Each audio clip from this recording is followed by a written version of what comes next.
Olá, amigos, bem-vindos ao canal Mundo 360. E hoje, quarta-feira, nós voltamos a ter as nossas conversas sobre o mundo.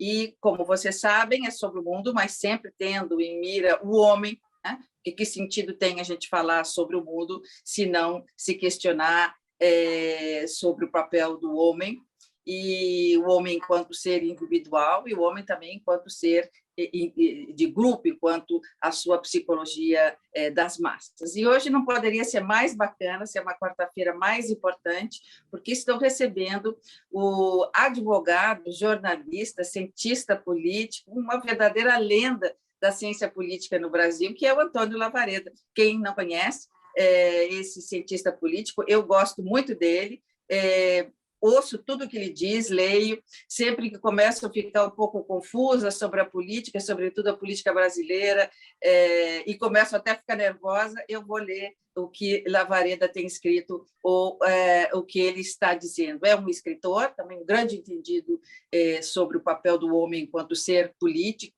e é muito interessante trazer o Lavareda para falar sobre o mundo e para falar sobre o homem, porque muitas vezes eu ouço as pessoas dizerem assim: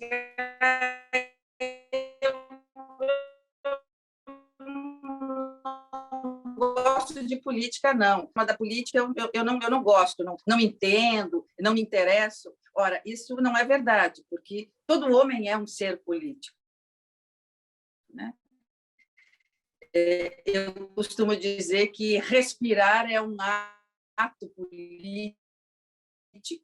Quando você vai no supermercado e aquele pão sem glúten, ou vegano, ou light, ou integral, bom, são escolhas, a gente não sabe, mas são escolhas políticas. Então, o que talvez você queira dizer eu não gosto do partidarismo, esse partidarismo que está aí, desse tipo de política partidária que está aí, mas nós todos somos seres políticos. Então, não poderia nosso convidado ser mais bacana do que Lavareda, porque ele tem essa compreensão sensível, né, da política, mas partindo do homem enquanto ser principal. E é por isso que ele está aqui, é por isso que eu vou conversar com ele, e é por isso que eu gostaria de dividir esse momento com Lavareda, com todo mundo. Conversa hoje com Antônio Lavareda, que todo mundo conhece, também do seu programa Ponto a Ponto, que ele faz com a também querida jornalista Mônica Bergman na Bandeirantes. Então, noite de gala para nós. Obrigada, Lavareda. É um privilégio ter você aqui, um sonho. Muito, muito, muito obrigada. Olá, professora Maristela, um prazer meu estar aqui conversando com você e com os espectadores, com as pessoas que acompanham esse seu programa às quartas-feiras. É um prazer estar com você conversando e agora mudando de lugar, porque eu já tive a oportunidade de lhe entrevistar algumas vezes, juntamente com a Mônica Bergman, no nosso programa Ponto a Ponto, e também lembrando, 5 anos atrás, quando nós nos encontramos a primeira vez, você estava na bancada e eu era entrevistado no Roda Viva, da TV Cultura. Exatamente, Então, e eu guardo com muito carinho um desenho que foi feito lá durante a rodada durante a Roda Viva, né? Ao Caruso. O Caruso fica fazendo uns desenhos e tal. E eu guardo, tem no meu escritório, assim, emoldurado, eu na bancada com você, assim. Então, foi bom você ter tocado, porque eu guardo esse momento com muito carinho, com muita admiração. Bem, eu vou começar, Lavareda, a nossa conversa, que vai ser uma conversa muito, muito tranquila, muito informal, justamente perguntando para você isso, fazendo uma provocação, né? O mundo, aí vamos começar pelo mundo e depois vamos regionalizando até chegar no Brasil. Mas, olhando para o mundo, você diria que o mundo está caminhando mais para a direita ou mais para a esquerda? Professora, eu arriscaria dizer que, no conjunto, se você olha o conjunto, se olha os 5 continentes, nós poderíamos dizer que esse movimento é mais pronunciado à direita. Há um populismo de direita que tem ganhado mais espaço nos últimos anos, na última década, e isso é visível, sobretudo, na Europa, na América do Norte, basicamente Estados Unidos, também em alguns países latino-americanos, e isso tem se espalhado, tem se configurado também em países asiáticos, professor, o que não exclui nós constatarmos que a esquerda, né, na sua formulação autoritária ou populista, e às vezes combinando as duas coisas, como é o caso da Venezuela, o caso da Nicarágua, tem também ocupado espaço, mas predominantemente eu diria que o mundo tem avançado mais à direita. E por que você acha... Bom, primeiro eu gostaria que você explicasse para nós o que é a direita e o que é a esquerda. Dá para a gente saber, como no passado, quem é da esquerda, o que caracteriza quem é da direita e quem é da esquerda?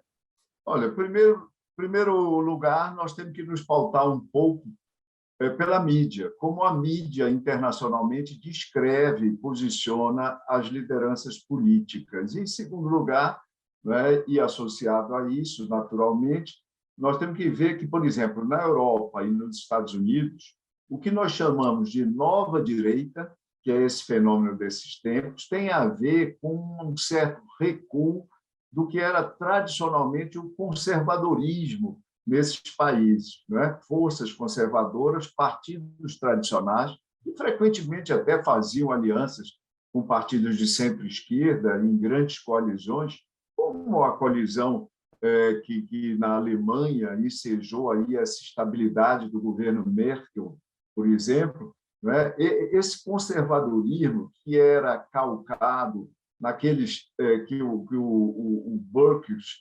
chamava os pelotões, era calcado na família, na organização sindical, nas organizações religiosas, com o refluxo desses níveis organizacionais da sociedade, esse conservadorismo foi cedendo espaço para essa nova direita, que é disruptiva.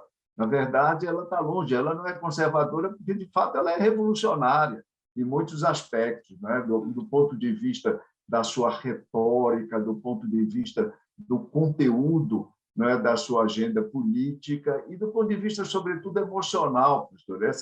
Essa nova direita ela prospera baseada em sentimentos de raiva, né, de rancor, né, de rejeição ao estabelecido. Ela é uma direita efervescente, ao contrário da direita tradicional, que é uma direita estabilizadora do ponto de vista dos sentimentos da sociedade, professor. Em síntese, é assim que eu vejo. É uma direita, digamos, saudosista, uma direita que quer voltar àquele período, digamos, pré-Revolução Francesa, assim, que quer de novo aqueles benefícios, aqueles privilégios, aquelas imunidades, ou seja, é uma direita que quer voltar para trás, não é uma direita que busca novos desafios ou ser contemporânea. O que você acha?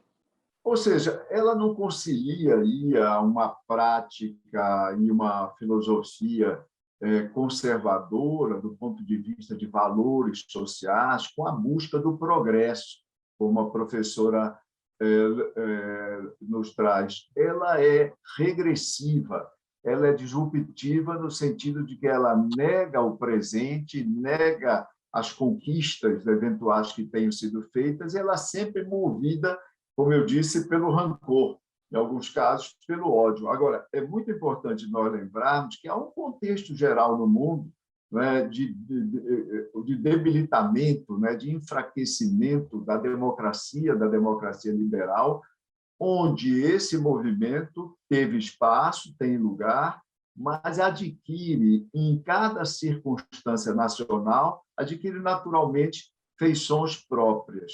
Então, se nós formos olhar o que é essa nova direita e o populismo, por exemplo, nas Filipinas, do Duterte, é diferente da Hungria, do Viktor Orbán, é diferente de outros países, do Duda na Polônia, e dos movimentos mais à direita em países europeus, embora ela não seja predominante neles, como Grã-Bretanha, como França, como Espanha, e é diferente também do trumpismo. O trumpismo, por exemplo, se apossou de um grande partido, uma organização bipartidária, um sistema bipartidário, sistema norte-americano, e o trumpismo tomou o partido, empolgou o partido. Mesmo após a derrota, no ano de 2020, quando muitos pensavam que os republicanos tradicionais iam recobrar o controle do partido, nada disso.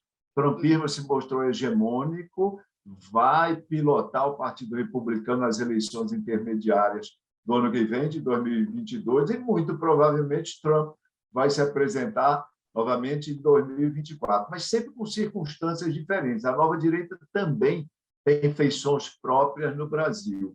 Ela é regressiva em diversos, nesses espaços que eu referi, mas esse regresso tem significados diferentes. Por exemplo, no Brasil, a nova direita é nostálgica em relação ao período militar. Na França, por exemplo, o Zemmour, que é a nova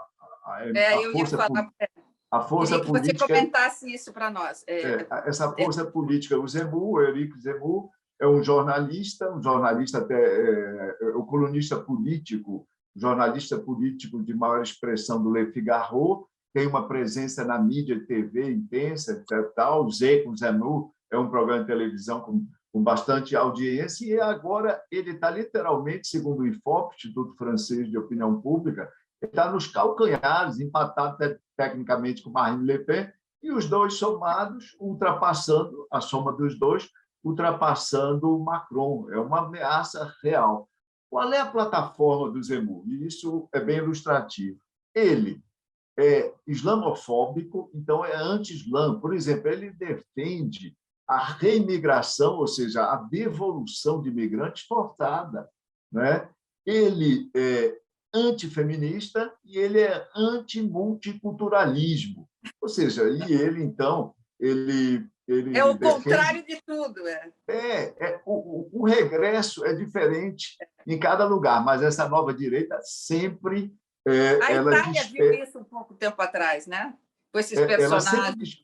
Exato, ela sempre desperta esse sentimento regressivo, né? Como ela desloca a utopia não está à frente, a utopia está lá atrás, ou seja, o passado foi mais brilhante, o passado foi mais satisfatório do que qualquer presente, e o futuro se confunde com o passado. É isso que é a ideologia regressiva. Em apertada síntese, né? É muito interessante, porque o que você está dizendo, e o Zemmour, né? Agora a gente sabe que está tirando o sono da Le Pen, mas será que a gente pensava, né? É possível ter alguém mais à direita do que Marine Le Pen, quer dizer, mais conservador, e aparece o Éric Zemmour, quer dizer, que consegue, como você disse, ser muito mais radical, e a Le Pen começa a perder o sono, porque é mais um na direita ultraconservadora para disputar com ela as próximas eleições. Mas, enquanto você falava, eu pensava como é paradoxal, né, Lavareda, mas você, como um entendido, né, do papel do homem na política, acho que você pode nos explicar isso. Como é interessante que, de um lado, nós caminhamos, o processo civilizatório nos impulsiona, né? E nós estamos aí numa fuga para frente. Então, a igualdade feminina, a diversidade, são os movimentos mais variados de tendências, de preferências sexuais, quer dizer, são as cotas de outras raças. Então, se de um lado nós caminhamos para os temas modernos, né? E defendemos os temas modernos, a proteção do meio ambiente, uma alimentação mais equilibrada, etc., nós vamos caminhando para frente. Por outro lado, vem um grupo e que nos leva para trás, como se fosse uma âncora, né? Então, contra a imigração, a favor do nacionalismo extremo, como está acontecendo na França e em outros países da União Europeia, contra as mulheres a chegarem a ter as mesmas posições que os homens. Então, se de um lado a civilização nos leva para frente, deve nos levar para frente, há um movimento contrário, né? justamente nos levando para trás. Então, e tão expressivo, né? Porque você mesmo dizia, olha, se Le Pen, Marine Le Pen e Zemmour de fato tiverem a intenção de voto que hoje, né, os franceses estão revelando pela direita, que vai dar muito trabalho para o Macron ou outro candidato que aparecer mais ao centro ou mais, digamos, centro-esquerda, se de um lado tem tanta gente conservadora, então é uma mentira, quer dizer, na verdade, nós estamos nos enganando. Eu não sou tão feminista assim, eu não sou tão cotista assim, eu não sou tão aberta à imigração assim. Quer dizer, há uma mentira aí, há uma fraude, porque, na verdade, os conservadores são em um número maior, ou seja, todo esse movimento para frente, libertário, igualitário e diversionista, não é tão verdadeiro assim? O que você acha? Olha, eu acho que nós vivemos tempos onde a direita e os valores associados à direita, valores mais conservadores do ponto de vista social, sobretudo, né, eles são predominantes. No Brasil, eu não tenho dúvida, não é? Há autores e analistas que acreditaram, pensaram ver um movimento súbito do Brasil à direita no ano de 2018, quando nós, quer dizer, nós, país, nós, eleitores, elegemos Jair Bolsonaro como presidente. Mas isso é um equívoco. Quando você olha os dados, quando você olha a série eleitoral, professor, você vê que desde 2012, desde as eleições municipais de 2012, comparativamente a 2008, e depois 2014, comparativamente a 2010, e até chegarmos a 2018, já crescia o agregado da votação dos partidos conservadores, dos partidos de direita. Jair Bolsonaro colheu isso no momento especialíssimo, mas nós podemos comentar adiante. Eu estou me referindo ao Brasil, e isso mais ou menos ocorre, sobretudo na Europa. E a Europa é importante porque eu queria assinalar o seguinte, só antes de eu avançar nesse raciocínio, trazendo a coisa do Zemmour. E por que o Zemmour consegue ser mais perigoso do que a Marine Le Pen? Embora ele esteja nominalmente um pouquinho abaixo dela, pelo menos na última pesquisa agora desse mês, do IFOP, que eu relatei ainda há pouco. Porque praticamente metade das intenções de voto do Zemmour são provenientes, e essa metade se dividindo ao meio, entre 22% e 25%, para cada contingente que eu vou mencionar, eles são provenientes da votação na eleição passada da própria Marine Le Pen e do Fillon, o candidato do Le Républicain, da direita tradicional, né, que cedeu espaço, foi ultrapassado pelo Macron, candidato de centro, e pela primeira vez o centro-direita representado pelo Le Républicain, e os socialistas ficaram fora do segundo turno, como nós lembramos. Então, o Zemmour é perigoso especialmente por isso. E a referência que eu fiz à Europa.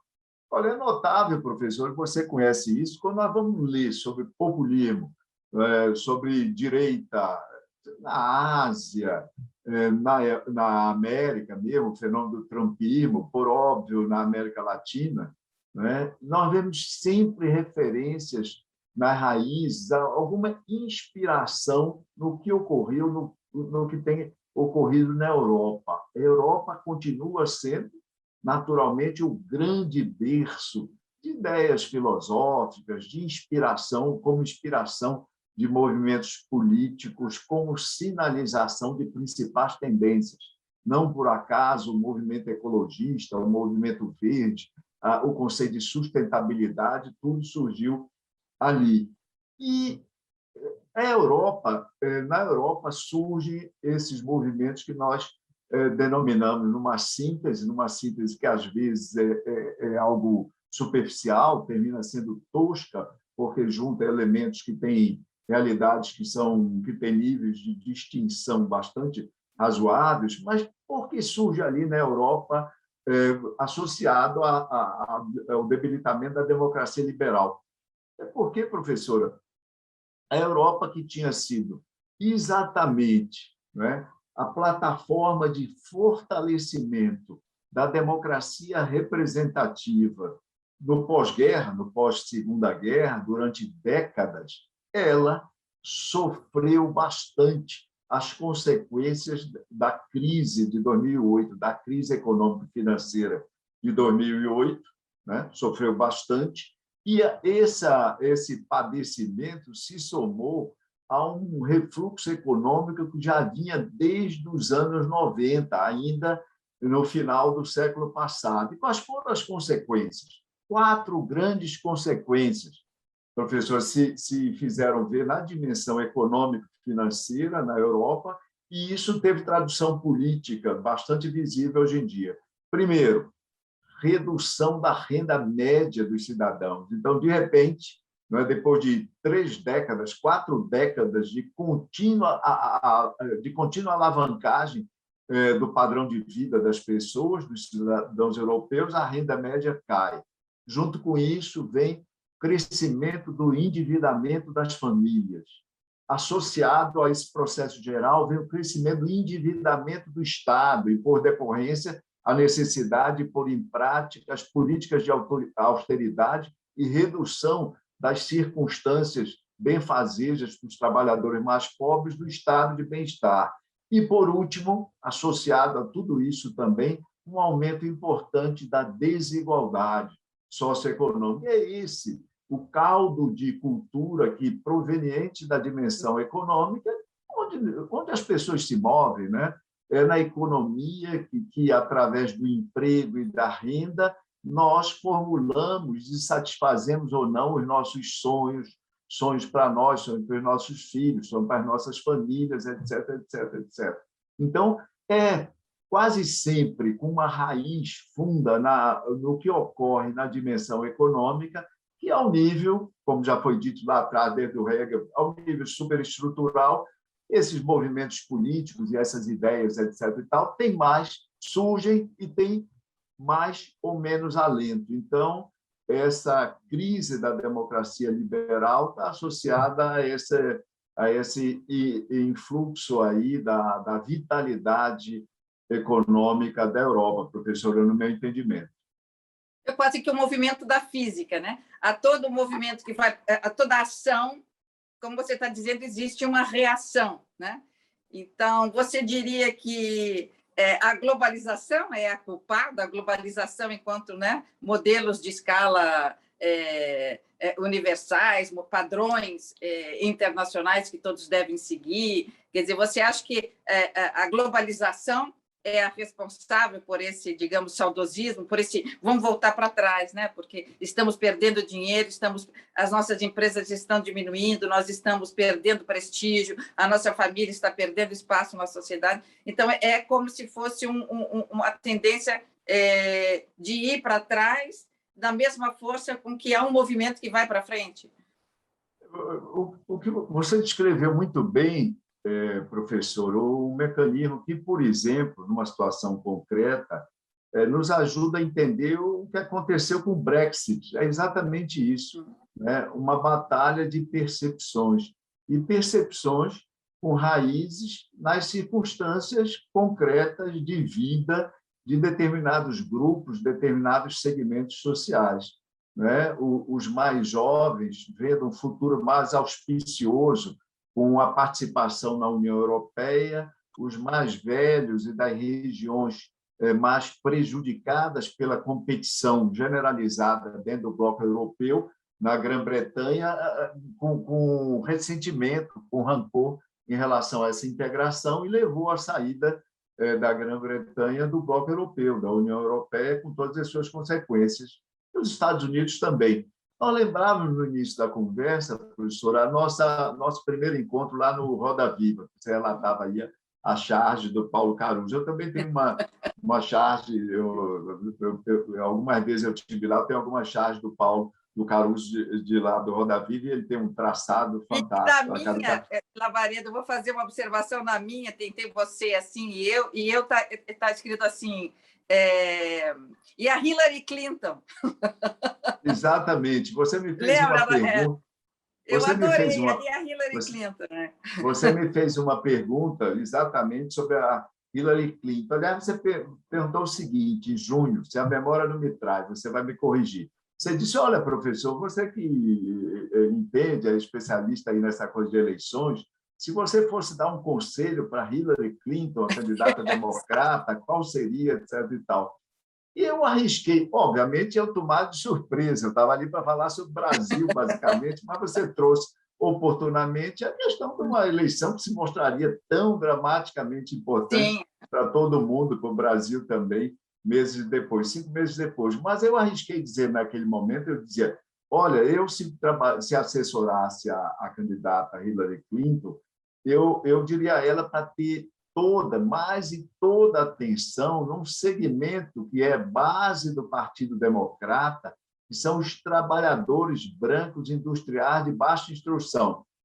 Pois bem, óbvio que era uma constatação do acompanhamento à distância que se fazia. Pois claro. bem, mas a derrota da Hillary Clinton depois se mostrou frequentemente associada ao desempenho pífio que ela teve no Rust Belt, naquele cinturão enferrujado, naqueles estados do norte e do meio-oeste, vítimas, né, vitimados pela desindustrialização e também pela dessindicalização. Esses trabalhadores brancos, mais uma vez, de baixa escolaridade, se transformaram, muitos deles, em presa fácil para o populismo trumpista que veio a predominar naquela eleição. Então, também nos Estados Unidos houve um movimento, e o Trump explorou isso, uma globalização na qual, segundo ele, o país se colocava e se oferecia de forma que vulnerabilizava sua gente, vulnerabilizava sua população trabalhadora, exportando empregos, como ele acusava com bastante frequência, para outros países da África e da Ásia, entre outros continentes. Então, você tem razão, a globalização é um dos ingredientes que nos ajuda a entender, né, esse caldo cultural do qual se alimenta a nova direita e esse populismo que eclode aí internacionalmente, mas, como eu gosto de lembrar, que tem raízes bem plantadas na Europa. E, professora, talvez se a gente fizer um movimento... Hoje, com essa coisa da pandemia, todos nós já desenvolvemos com maior frequência a capacidade de cotejar com o que ocorreu lá atrás, porque vem a febre espanhola, etc. e tal,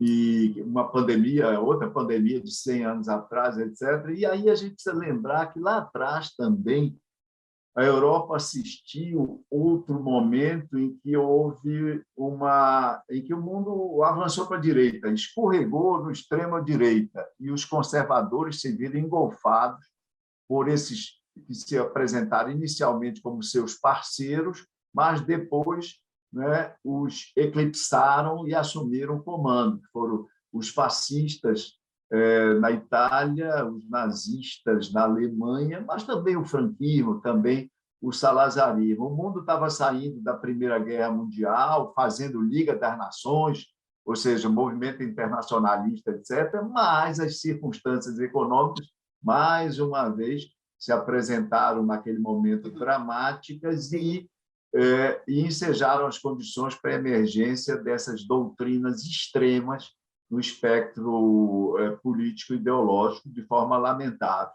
Então, 100 anos depois, nós estamos vendo alguma coisa parecida, embora, eu diria, graças a Deus, muito felizmente, sem a dramaticidade que assumiu naquele momento. E torçamos para que não venha a assumir dimensão igual agora. Lembrando também que a gente, quando fala em emergência, força, fortalecimento, vitalidade dessa nova direita, a gente precisa prestar atenção também no que tem ocorrido, não é no outro lado do espectro, porque não é exatamente na extrema esquerda, não é exatamente da extrema esquerda que vem o que eu vou chamar a atenção, que é o movimento ecológico, o movimento dos verdes, a revitalização dos verdes na Europa.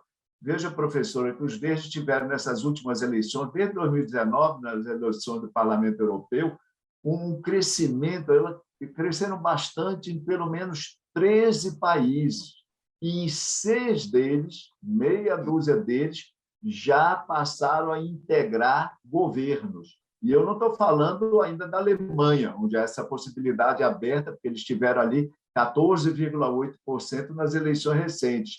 Eu estou falando de países como a Áustria, como Bélgica, como Finlândia, como Luxemburgo, né? Como Suécia, como Irlanda, em países em que os verdes avançaram bastante, e isso é um sinal também positivo e, digamos, auspicioso, e tomara que isso contamine o mundo.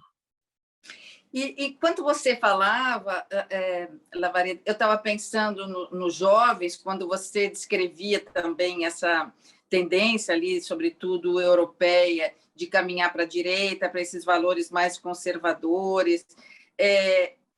Tem muita juventude aí conservadora, digamos, à direita, né?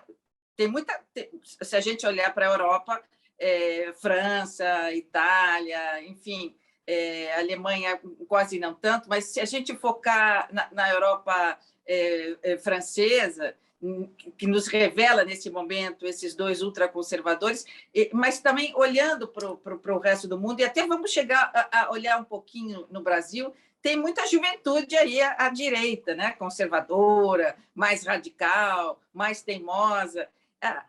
Você diria o que dessa juventude? É ainda uma tendência de querer viver como os nossos pais? Quer dizer, enquanto o mundo caminha para frente e nos impulsiona para novas tendências, existe um grupo expressivo de jovens que ainda quer viver como os nossos pais, ainda saudosista?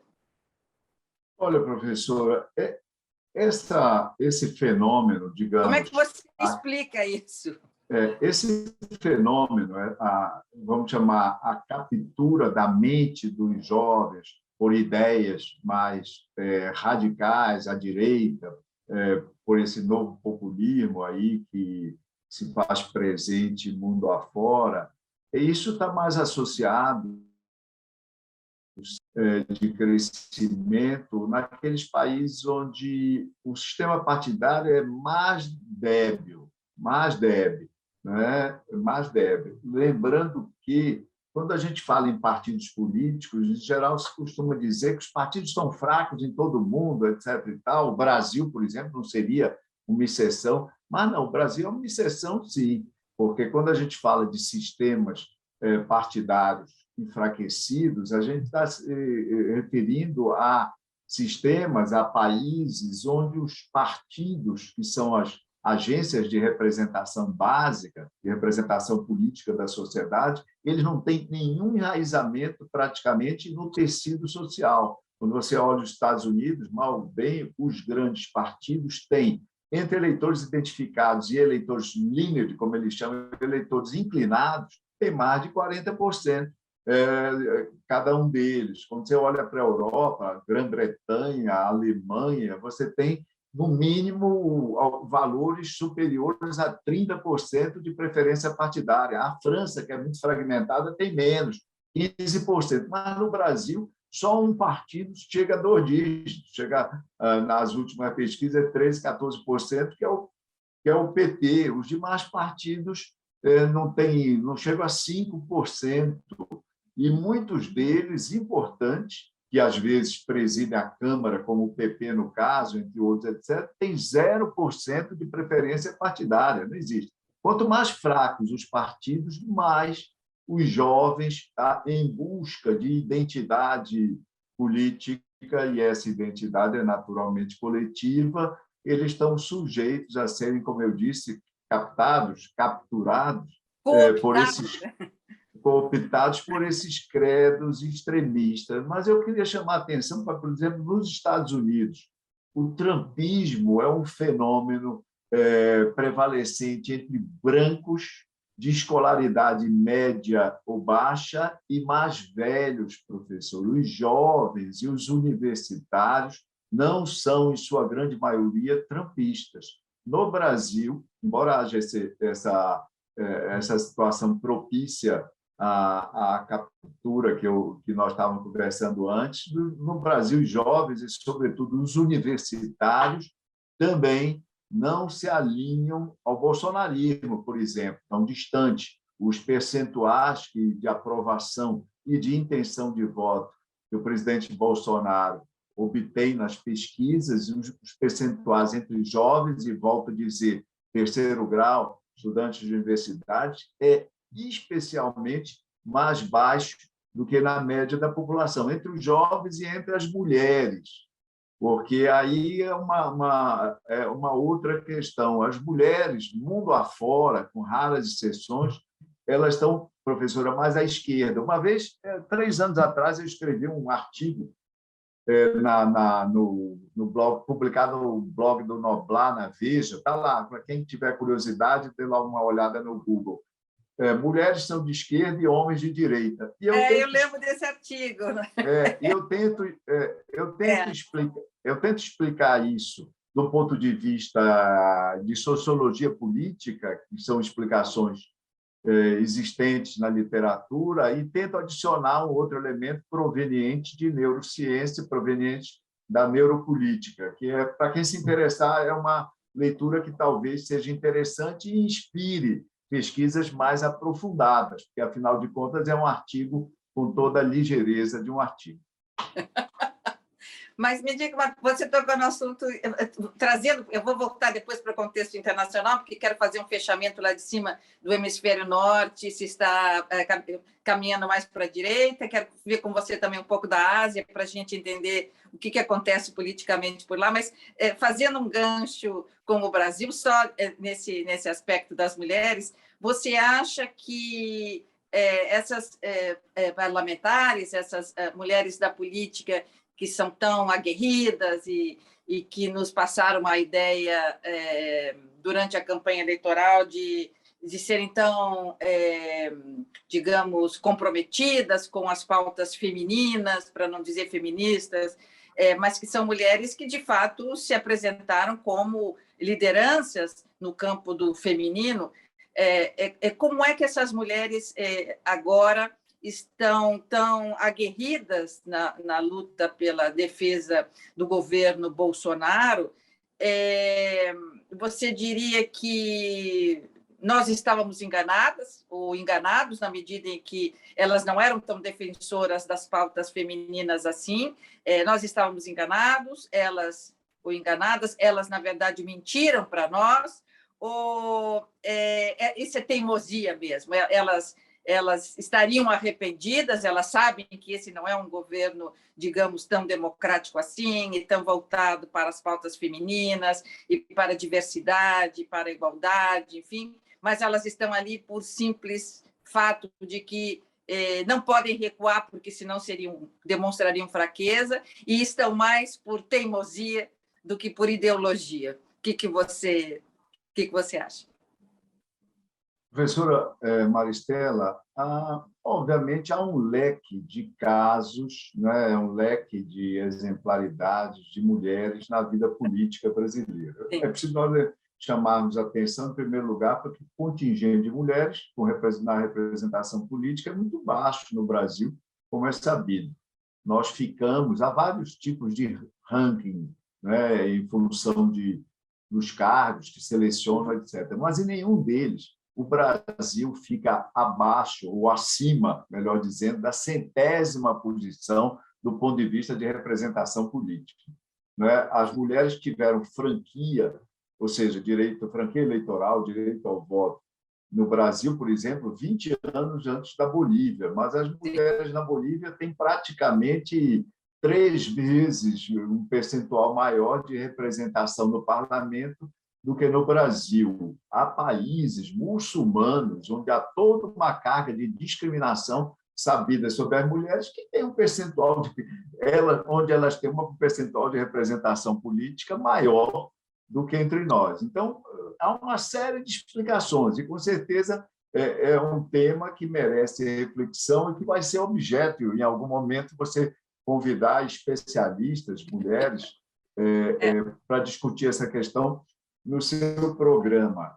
Quando nós olhamos hoje as pesquisas de opinião pública, as pesquisas eleitorais, nós vemos existe um fantástico gap de gênero. Gap de gênero, para quem está nos assistindo, tem menos familiaridade com a linguagem da public opinion, da opinião pública, tem a ver com a disparidade acentuada, muito além da margem de erro, entre atitudes e comportamentos nos dois gêneros, masculino e feminino, nos dois sexos, masculino e feminino.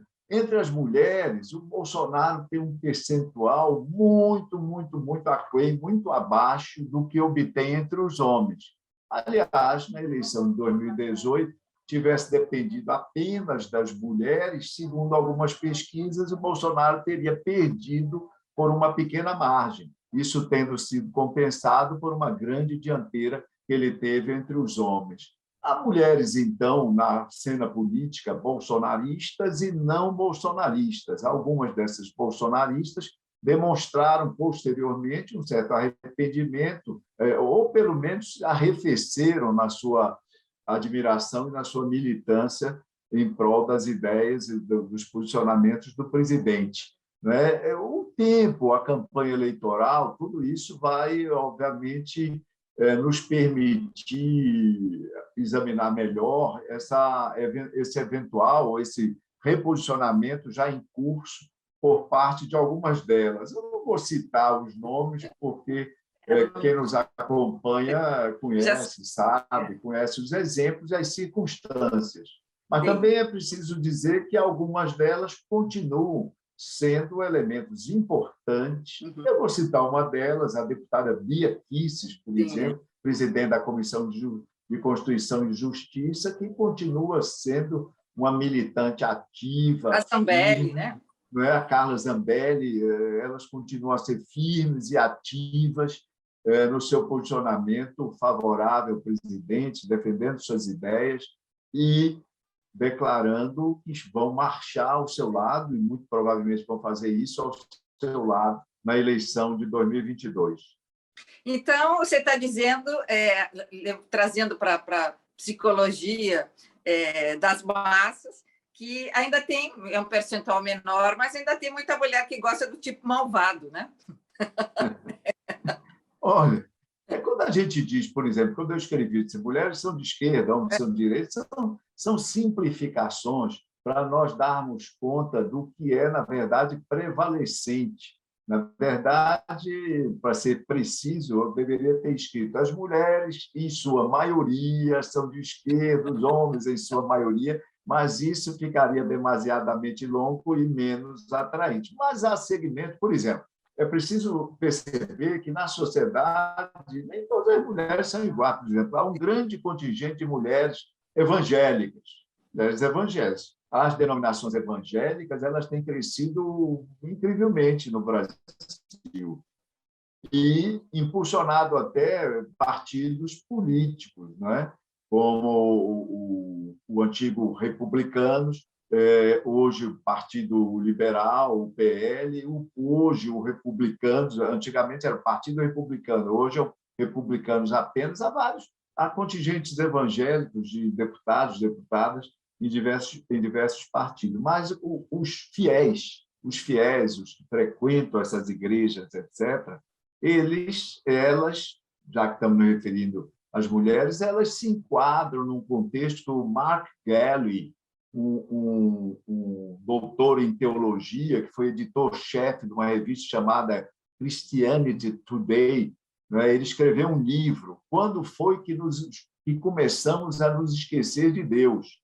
Ele fez uma análise e concluiu que os evangélicos são muito suscetíveis, muito atraídos por um poder mais duro, por figuras autoritárias, ou seja, suscetíveis às lideranças dessa nova direita populista, que existe hoje, que se faz presente no mundo todo. Então, as mulheres evangélicas, naturalmente, são diferentes das mulheres não evangélicas, jovens, universitárias, profissionais liberais, de diversas áreas, diversos segmentos, e então isso tudo dá essa heterogeneidade na qual esses posicionamentos mais à esquerda são prevalecentes, como eu afirmava há pouco.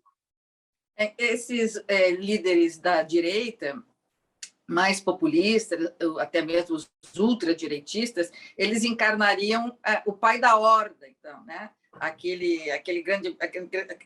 que tinha todas as mulheres, aquele que fazia tudo, aquele que governava em casa, que ele encarna um pouco essa figura do pai da horda. Quando eu penso no que está acontecendo no Brasil, aproveitando de novo o gancho brasileiro e tocando no tema das mulheres, é como se as mulheres, quando olhassem para o presidente Bolsonaro, elas ali, em algum momento, o seu primitivo, né, o seu inconsciente, estivesse à procura do pai da horda, daquele pai da lei, da autoridade.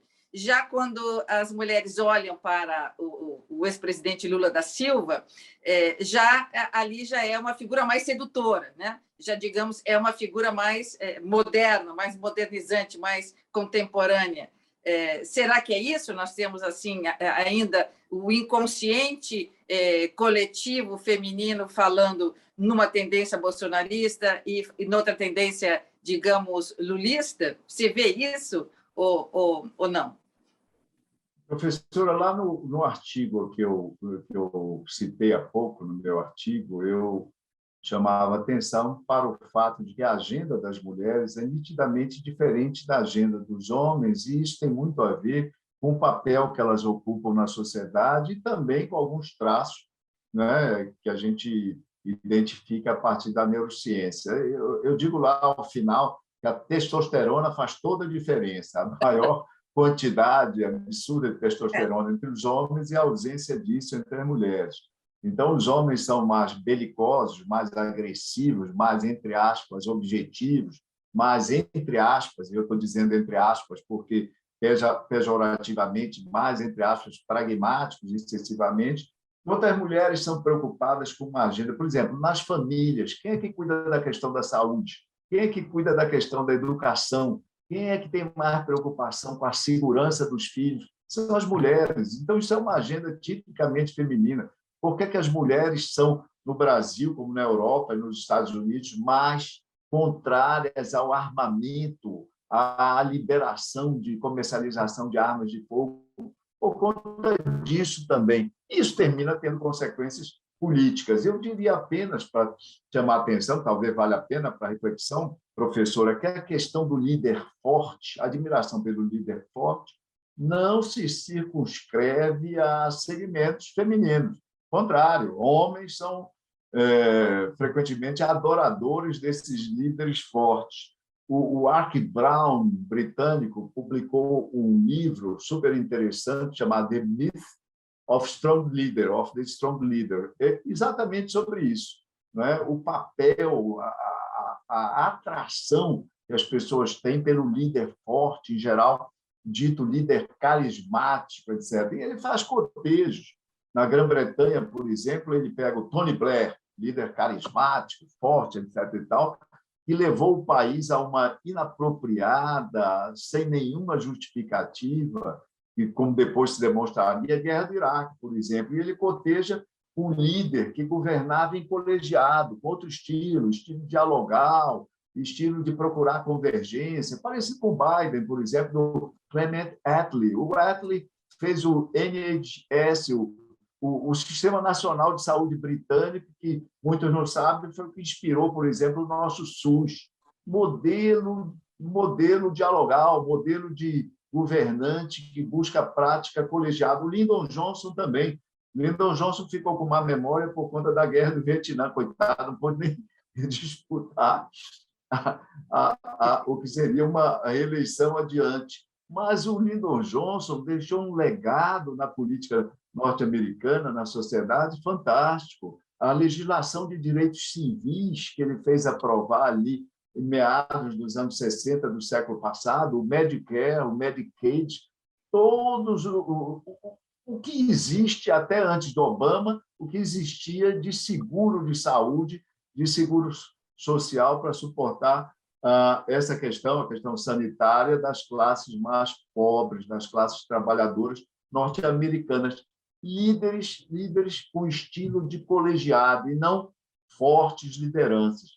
Essa coisa de líder forte, a professora que gosta de filosofia também, de filosofia política, essa coisa de líder forte me lembra que quando o Max Weber, o filósofo, o sociólogo, politólogo também, Max Weber, famoso ali, é um dos monstros sagrados dessa passagem do século XIX para o século XX no mundo, quando ele foi se pronunciar sobre a estruturação, a institucionalização da República de Weimar, ele chamou a atenção para a necessidade da eleição de um presidente pelo voto direto. Tudo bem que seja parlamentarismo, mas que tenha um presidente, porque o carisma que ele havia estudado lá no seu modelo tridimensional de dominação, a dominação carismática, o carisma seria muito importante como elemento simbólico unificador da nação. O líder é forte. Ao fundo, a ideia da necessidade de um líder forte. Mas o Weber morreu, ele morreu jovem, poucos anos depois dele morrer, ele ia assistir o Mussolini e ia seguir o que se passaria na Alemanha, que se tornou nazista, e ele teria, com certeza, repudiado suas próprias ideias. Mas só para assinalar, ele foi inspirado por uma viagem que ele fez aos Estados Unidos em 1904 e ficou muito entusiasmado com Ted Roosevelt.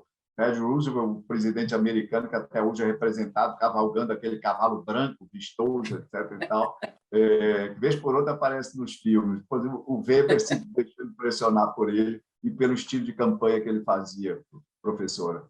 Mas é interessante, enquanto você falava da importância do líder forte, né?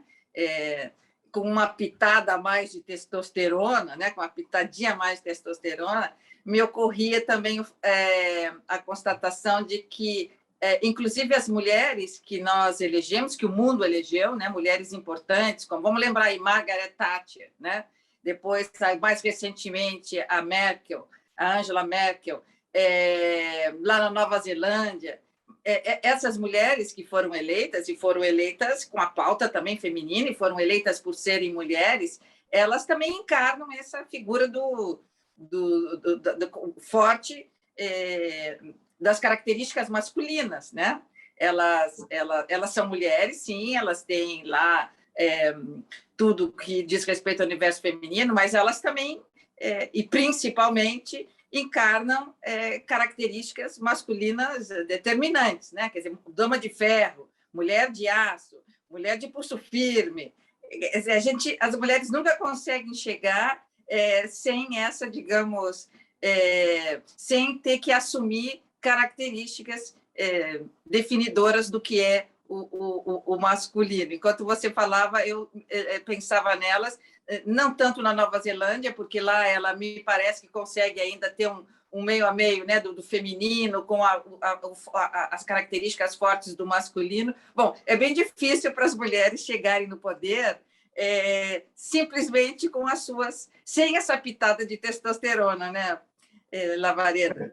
Ou seja, o universo da política ainda ele é muito hostil às mulheres, mas ainda num país como o Brasil, por exemplo, nós temos um sistema proporcional de lista aberta que faz a eleição de deputados, que é a porta de entrada depois para eleições majoritárias, etc., faz a eleição de vereadores, deputados estaduais, deputados federais, uma briga de cotoveladas, de no mínimo cotoveladas. Né? É muito difícil. O problema das mulheres não se elegerem à deputação, né? Nesse nível proporcional, nas eleições proporcionais no Brasil, não tem a ver apenas com financiamento. Financiamento é um dos elementos.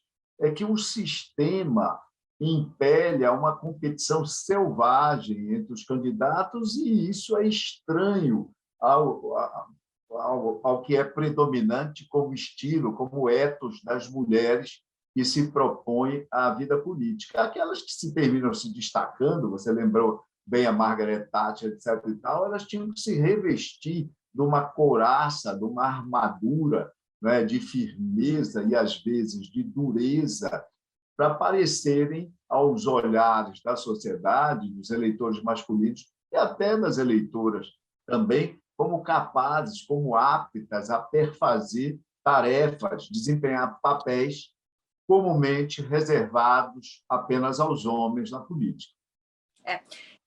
Como o nosso tempo sempre é curto, é ingrato, né? Ele vai de encontro e não ao encontro do desejo que a gente tem de ficar conversando com o entrevistado, especialmente com você hoje, Lavareda. Mas eu quero ainda fazer uma última pergunta. Você descreveu o cenário lá da Europa, sobretudo continental, mostrando essa tendência, explicando essa tendência mais do hemisfério norte europeu, ali continental, à direita, né? Claro, há surpresas, mas você aí nos explicou um pouquinho essa caminhada para a direita. Até acenou lá para os Estados Unidos, dizendo, olha, a gente tem aí os republicanos, mas o trumpismo está sempre ali e vai se reinventar, não vamos subestimar de novo uma direita trumpista renovada, né? Pós-moderna nos Estados Unidos. Não falamos da Ásia, mas eu vou tentar te trazer um outro dia para nos explicar um pouco que política é essa que acontece lá na Ásia, para a gente entender um pouco essa Guerra Fria, Estados Unidos e China, mas não vamos conseguir hoje. Vamos deixar reservada a política na Ásia para uma outra conversa. Mas, terminando com o Brasil, o que você nos diz nas próximas eleições? O Brasil vai caminhar mais para a direita ou para a esquerda? Ou, na verdade, isso está tão confuso que não vai ser nem para a direita nem para a esquerda, que vai aparecer aí alguém no centro, ou nós vamos ter surpresa? Você, como guru, né, da política brasileira, o que você nos diz? O que você pode nos dizer a partir de hoje? Claro, porque muita coisa pode acontecer, mas qual é aí o teu feeling? Professora, nós estamos a menos de um ano da eleição presidencial e das eleições que são chamadas eleições gerais, a cada 4 anos que nós temos entre nós. O que as pesquisas, de certa forma, antecipam no momento, um quadro de bipolarização, o ex-presidente Lula e o atual, o incumbente, candidato à reeleição, disputando ali primeira, segunda colocação e, aparentemente, com maior probabilidade de presença no segundo turno. Mas as pesquisas mostram também um grande número de candidatos aspirantes a essa condição que se costuma denominar como terceira via. Nós temos uma dificuldade no Brasil para essa terceira via, que é o grande número de postulantes. Já foram somados 10, em alguns momentos 12, esse número diminuiu, mas no frigir dos ovos, como diria minha avó, pelo menos uma dezena de nomes colocados na mesa. E isso é um complicador. Eu costumo dizer, com um denominador desse, o numerador, qualquer que seja, ou seja, o potencial de votos teoricamente disponível para essa terceira via, seja 30%, seja 40%, se você tem um denominador de 10, na média, esse nome fica inviabilizado.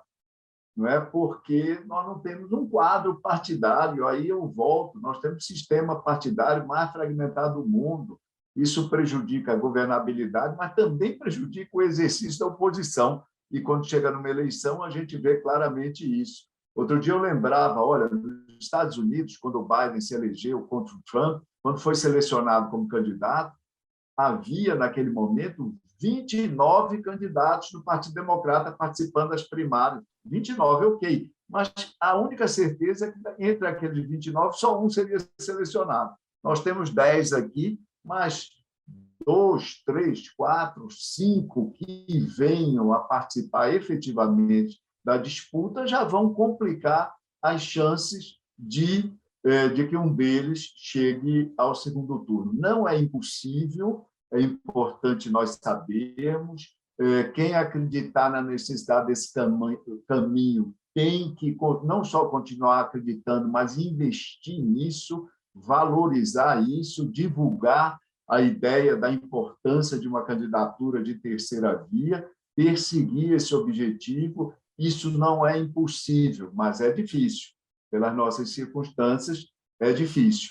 É difícil e hoje, então, a maior probabilidade é de nós virmos a ter um cenário com os dois candidatos que, no momento, lideram as pesquisas, continuando a fazê-lo ao longo, ou seja, fazê-lo liderar, continuarem a liderar esses levantamentos durante todo o primeiro semestre do ano que vem e depois na campanha eleitoral.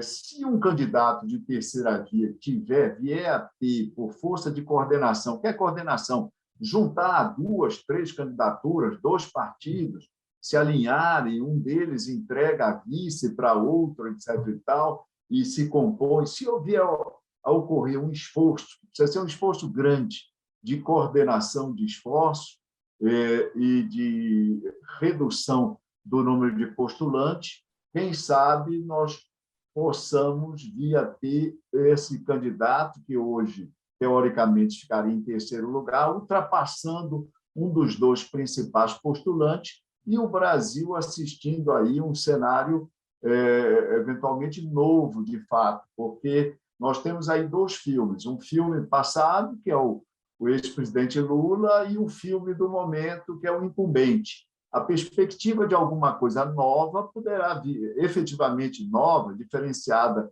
em relação a essas 2 ofertas, poderá vir, eventualmente, caso se viabilize o nome da terceira via. O processo político vai viabilizar ou não isso, e nós vamos acompanhar, professora.